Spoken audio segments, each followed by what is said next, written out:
Hey everyone. So in this video we're going to be going over camera operations, and I'm going to be showing you my personal camera, and I'm going to be taking you through the mechanics of it, what you should be looking for on your own cameras, and kind of giving you a basic overall rundown of the functions of your camera. So I'm starting here on the front of the camera, and I just should note, first of all, that all of you are going to have different cameras, and so it's my recommendation that each of you keep and have access to your user manual on you at all times. If you purchase a camera or have a camera from somebody else, say like a family member or a friend, and you don't have access to the physical copy of your user manual, you can simply go online, type in the make and model of the camera, type in user manual, and if you search the internet, you should come up with the user manual online in PDF form. So I would recommend that before we go through the rest of this video, you have that user manual available to yourself so that you can reference it as I go through different functions on the camera, because again, everybody's camera is going to be different. So we're going to start here on the front of the camera, and I'm going to point out that all of your cameras will have the maker of the camera and also the model of the camera. And so in this case, my camera is a Fujifilm camera, and the model is the X-T2. Something you'll also notice on the front of the camera is the lens. And on your lens, you're going to have a certain writing on here. And so you'll see that there's also the maker on the lens. This is a Fujifilm lens, the Fujinon. And then also something else that is important is to note the length of the lens. So here I have a variable lens length. It is 18 millimeters through 55 millimeters. I'll explain what that means when I talk to you about lenses. And then also here you have a number. It's kind of hard to read in the image because of the glare from the light, but here it says 1:2.8 through 4, and that has to do with the widest aperture that the lens is able to open at. Although also it can be referred to as the speed of the lens. And so that gives you the information about the lens and how it functions.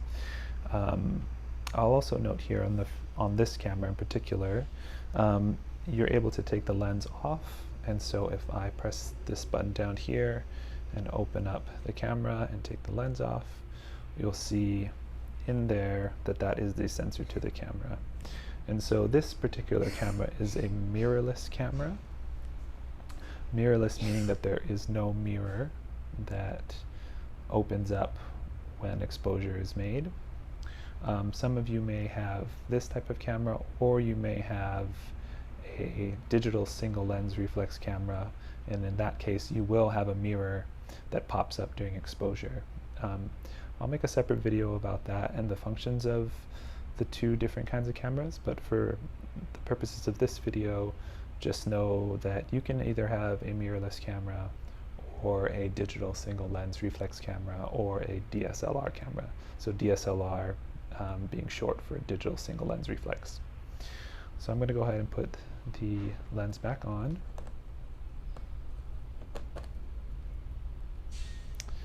And what I'm going to do is I'm going to take you kind of over and around the whole camera so you can see what you may expect when you're encountering different parts of the camera.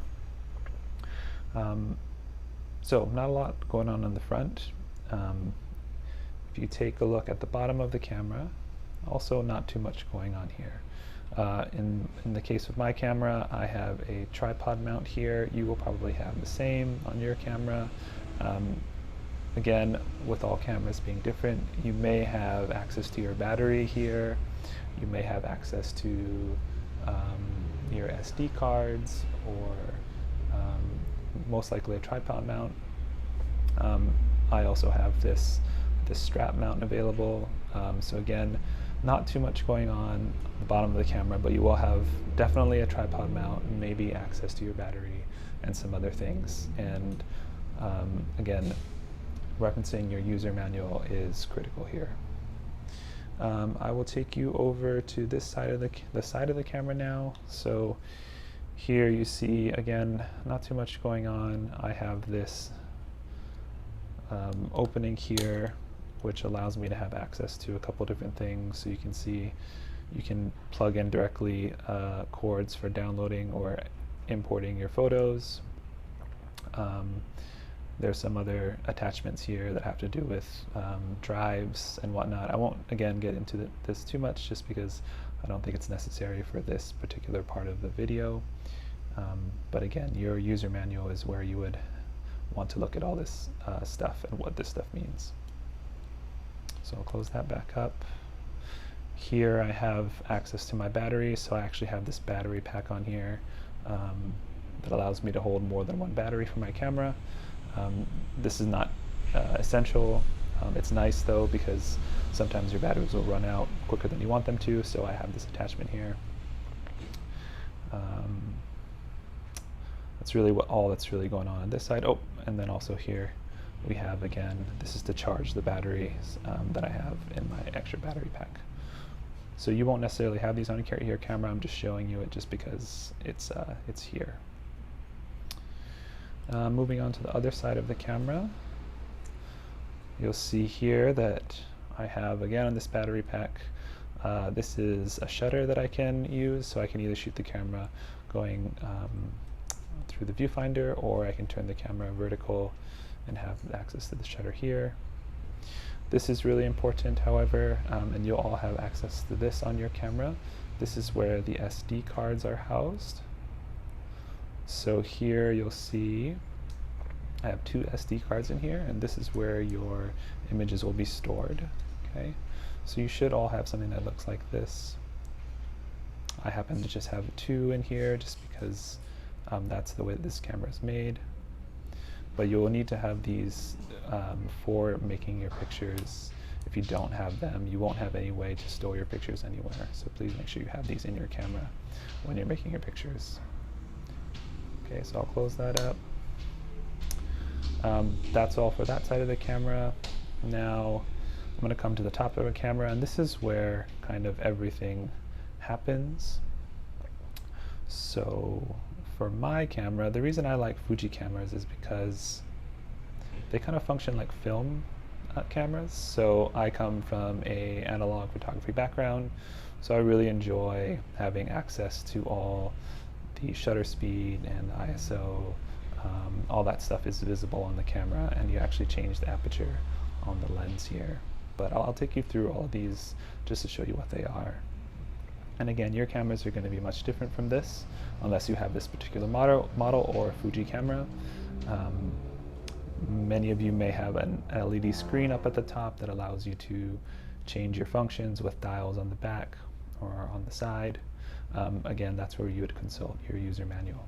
But for me, I'll take you from left to right here.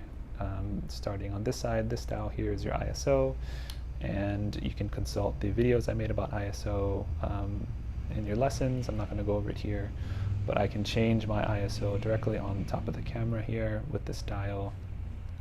Very convenient in that sense, having access to those without having to go into the screen.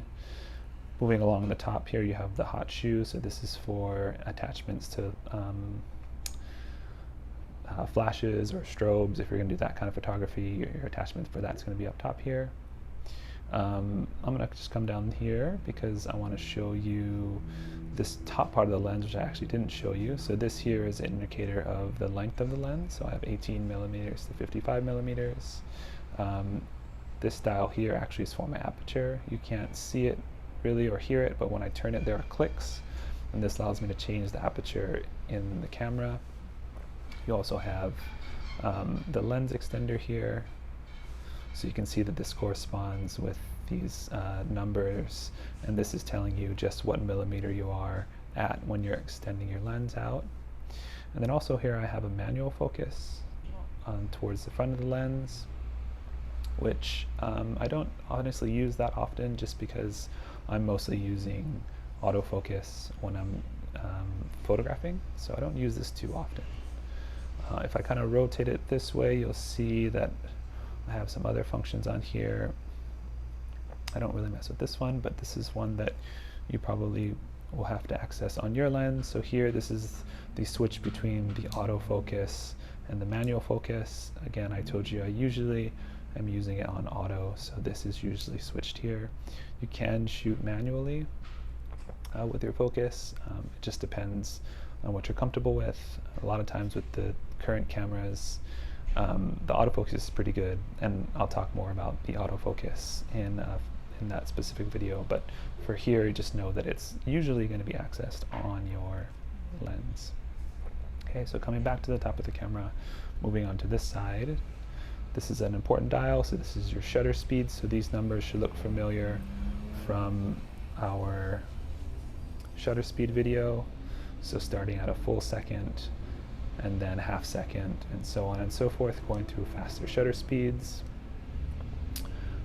I also have access to auto on here, so this A is for automatic exposures, so if I don't want to think about it, what the shutter speed needs to be, I can set it to auto. B for bulb, T for time. I'm not going to go over these because again, we have talked about them. Moving along here, we have the on-off switch right next to the shutter, so a lot of times this is going to be the location of your on-off switch. Again, the user manual is where you could find this for sure, but on-off, pretty self-explanatory.